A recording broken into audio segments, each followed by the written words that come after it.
Hello students, कैसे हो आप लोग। चलिए कंटिन्यू करते हैं क्लास 7 साइंस का chapter heat. This is part 2। जिन बच्चों ने अभी पार्ट 1 नहीं देखा है वो पहले पार्ट 1 ज़रूर देखें। ओके स्टूडेंट्स, प्रीवियस लेक्चर में हमने डिस्कस किया था अबाउट थर्मोमीटर्स, ठीक है।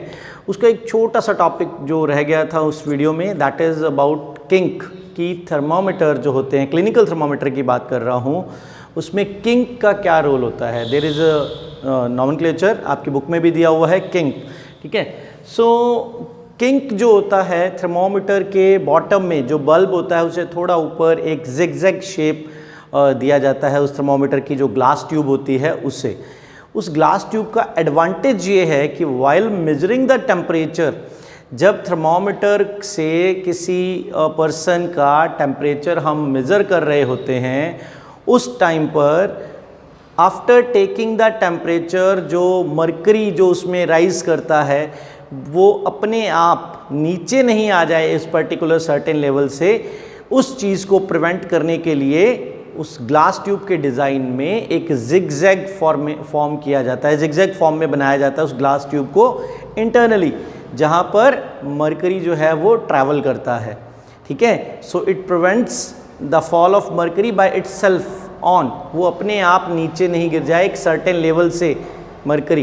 ताकि इसका एडवांटेज क्या होगा, इसका एडवांटेज ये होगा कि जब हमने टेम्परेचर ले लिया पर्सन का, तो फॉर टाइम बिंग जब तक हम उस टेम्परेचर को रीड करें, डॉक्टर या हम खुद उसको जब रीड करें, तब तक जो मरकरी है वो अपना लेवल मेंटेन रखे।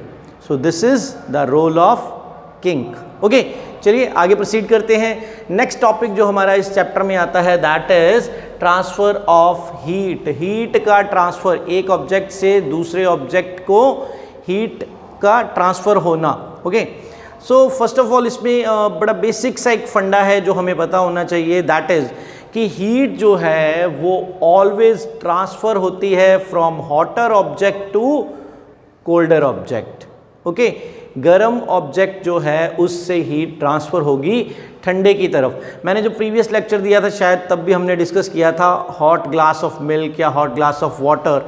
अगर हम उस वाटर को या मिल्क को ठंडा करना चाहते हैं तो हम क्या करते हैं, एक वेसल लेते हैं, उसमें ठंडा पानी डालते हैं, उस ग्लास को उसके अंदर रख देते हैं, एंड आफ्टर फ्यू मिनट्स हम ये ऑब्जर्व करते हैं कि जो ग्लास ऑफ मिल्क था वो मिल्क अब ठंडा हो चुका है, बट जो ठंडा पानी हमने वेसल में रखा था उसका टेम्परेचर थोड़ा राइज हो गया है, वो गर्म हो गया है। तो यहाँ पर क्या हुआ, ट्रांसफ़र ऑफ हीट हुआ। ओके, लेकिन इसमें क्या हुआ, जो वो वाटर था, वो वाटर या जो मिल्क था वो गर्म था, ठीक है, उससे हीट किसको ट्रांसफ़र हो गई, कोल्डर वाटर को। So this is the basic principle behind heat transfer. Always ये याद रखिएगा कि जो हीट ट्रांसफ़र है वो हॉटर ऑब्जेक्ट से कूलर ऑब्जेक्ट या जो कोल्डर ऑब्जेक्ट है उसे ट्रांसफ़र हो रही है।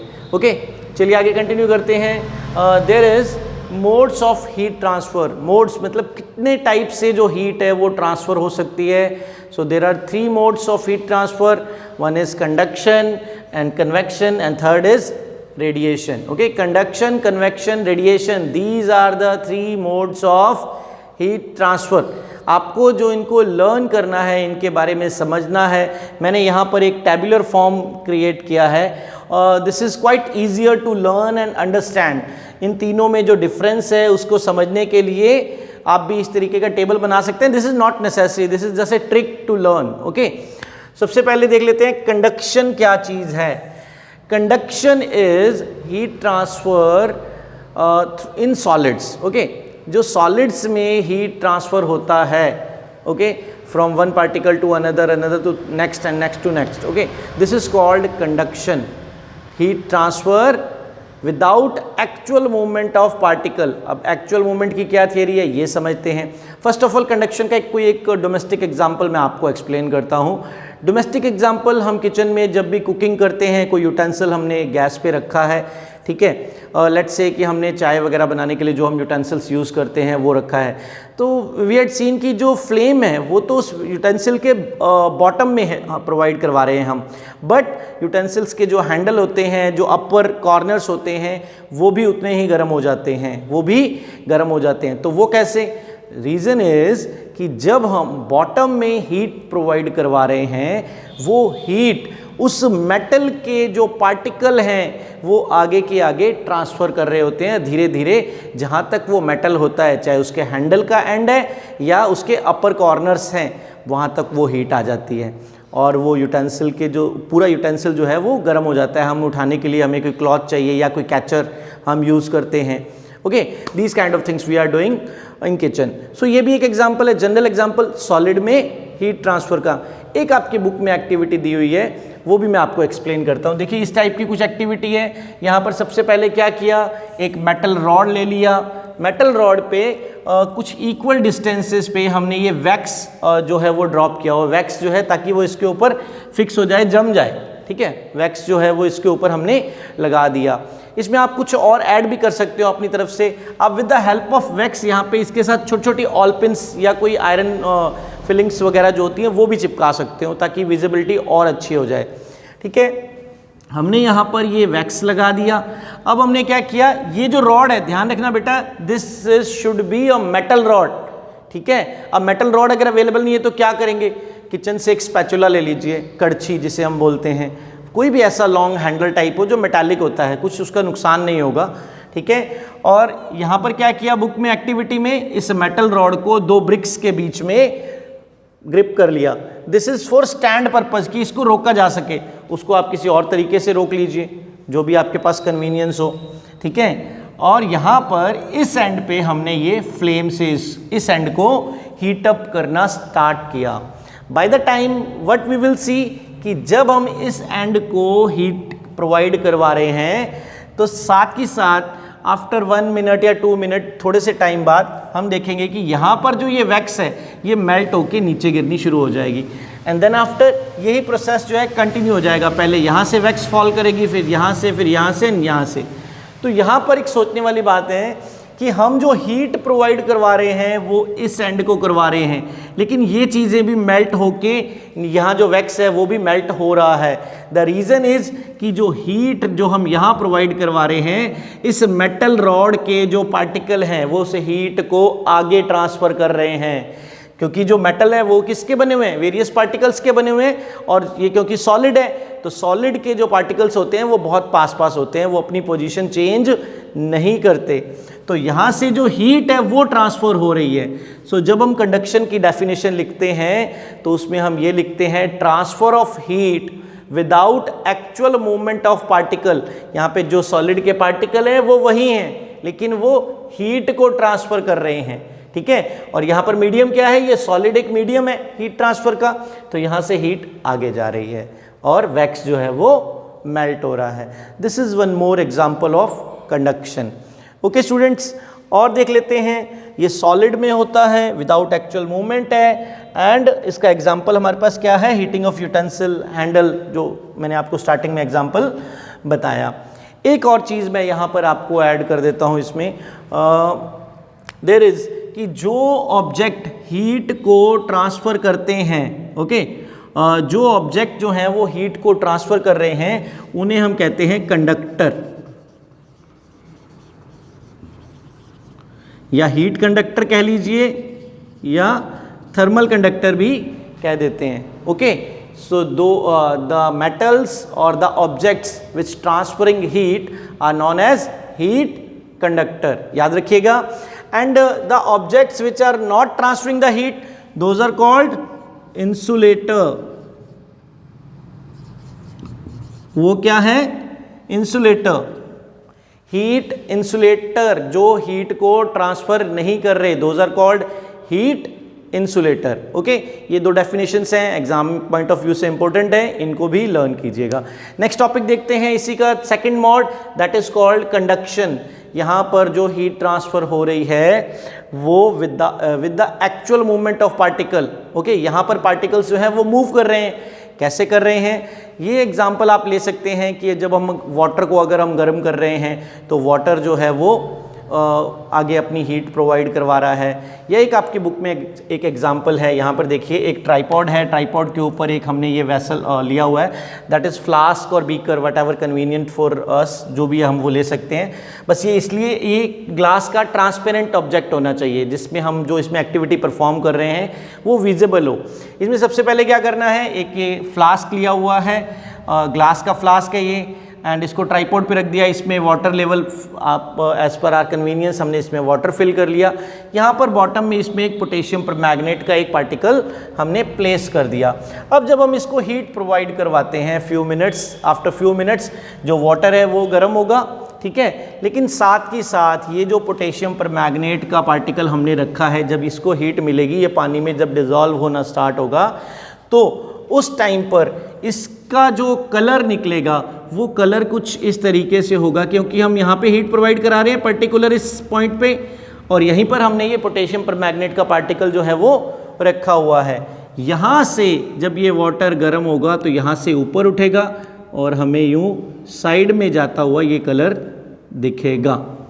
ओके, तो what it shows, it shows us कि जो वाटर है जब वो हीट हो रहा है तो सेंटर में जो हॉट वाटर है वो ऊपर जाता है, एंड यहाँ से ये जो कोल्ड वाटर है ये नीचे की तरफ आता है यहाँ पर, ठीक है। So this kind of heat transfer is known as convection. यहाँ पर क्या हुआ, एक्चुअल मूवमेंट ऑफ पार्टिकल। देखिए कैसे हुआ, यहाँ जो पार्टिकल्स थे वो ऊपर चले गए, यहाँ जो पार्टिकल थे वो नीचे आ गए, तो हुआ ना पार्टिकल का मूवमेंट्स, ठीक है। तो हम इसको क्या बोलेंगे, in convection heat transfer through actual movement of particles.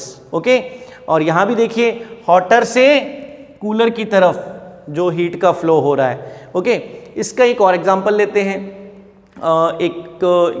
एक और चीज़ बता दूं, इसका जो एग्जांपल है कि ये किन किन मीडियम्स में होता है, तो ये लिक्विड और एयर दोनों में होता है। ओके, इस चीज़ को ध्यान रखिएगा। अब एयर का भी एक एग्जांपल लेते हैं जो आपकी बुक में है, वही बहुत अच्छा एग्जांपल दिया हुआ है।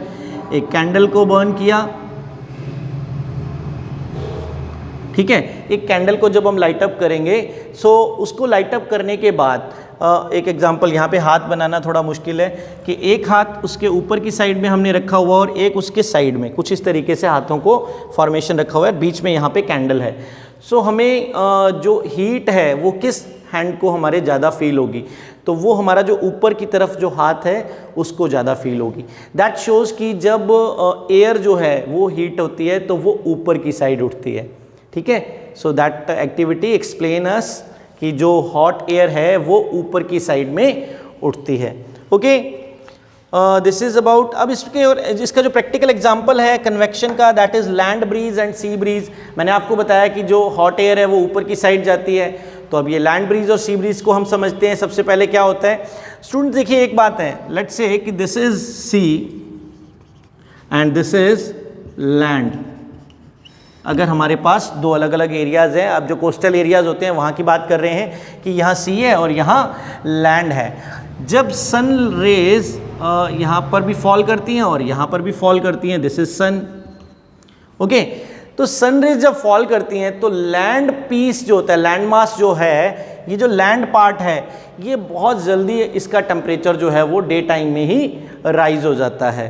बट जो सी का जो वाटर सरफेस है, जो अपर वाटर लेयर है, वो इतनी जल्दी हीटअप नहीं होता। ये इन दोनों की अपनी अपनी प्रॉपर्टीज़ हैं। ओके, आई रिपीट कि जब इन पे सनरेज जब इनके ऊपर जब फॉल कर रही हैं, then at that time land mass जो है वो बहुत जल्दी रेज करता है, एंड ऑन अदर हैंड जो सी की जो अपर लेयर है वाटर की, जो सी की सरफेस है, वो इतना जल्दी हीटअप नहीं होती।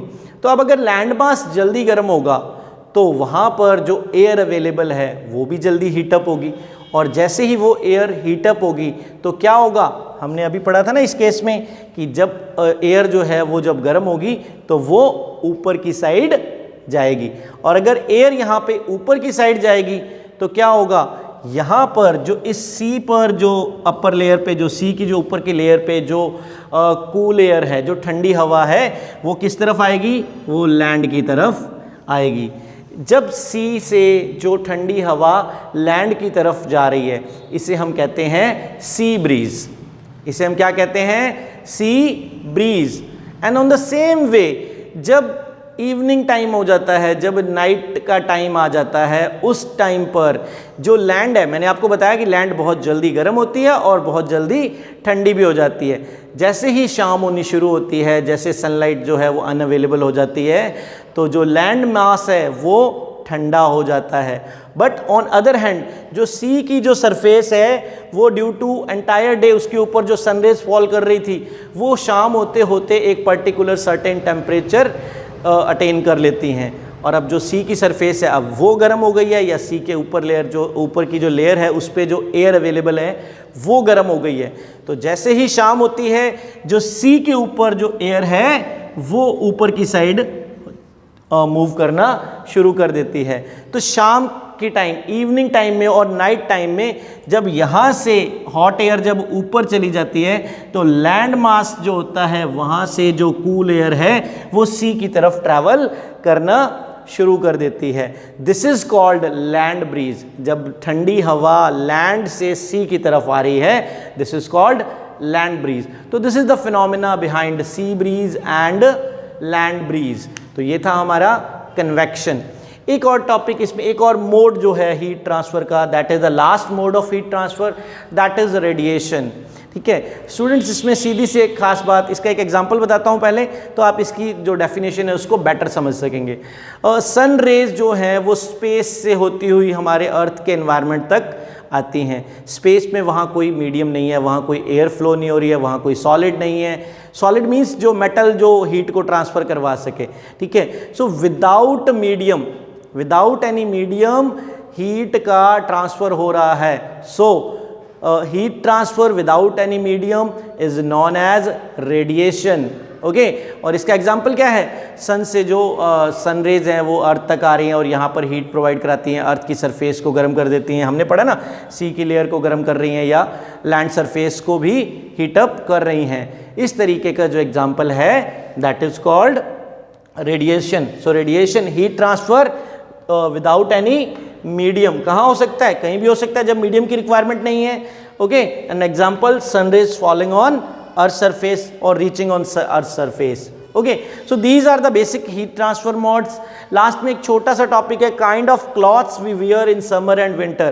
तो स्टूडेंट्स, मैं इसमें आपको एक बड़ी सिंपल सी चीज़ बता रहा हूँ अबाउट कलर्स। जो डार्क कलर्स होते हैं वो हीट को बहुत ज़्यादा अब्जॉर्ब करते हैं, एंड ऑन अदर हैंड जो लाइट कलर के क्लॉथ्स होते हैं वो हीट को रिफ्लेक्ट करते हैं। So this is the reason कि आप समर्स में देखोगे कुछ लोग हैं जो वाइट कलर के कपड़े ज़्यादा पहनते हैं, लाइट कलर के कपड़े पहनते हैं। इन पंजाब रीजन और इन आर रीजन यहाँ पे कुर्ता पजामा वाइट और ये सब चीज़ों का जो ट्रेंड होता है वो समर्स में रहता है।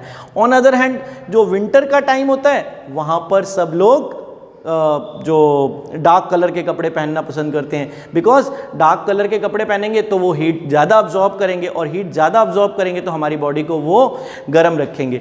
Okay, so this is the reason behind the cloths of kind of cloths we are wearing in summer and winter। यही सेम फार्मूला उन जगहों पे भी होता है, कुछ जो ज़्यादा हॉट, ज़्यादा कोल्डर प्लेसेस हैं, अंटार्कटिका वगैरह, या जो यूरोपियन कंट्रीज़ हैं, वहाँ पर भी क्या होता है, वहाँ पर जो उनके घरों के जो बाहर के जो वॉल्स होती हैं वो एक आधी वॉल जिस साइड से सन की जो सनरेज जो फॉल करती हैं उस साइड की वॉल को ब्लैक कर दिया जाता है, बिकॉज ब्लैक जो है, ब्लैक कलर सबसे ज़्यादा हीट को अब्जॉर्ब करता है। Okay, so this is called black body जो होती है ना, वो एक आइडल अब्जॉर्बर होती है।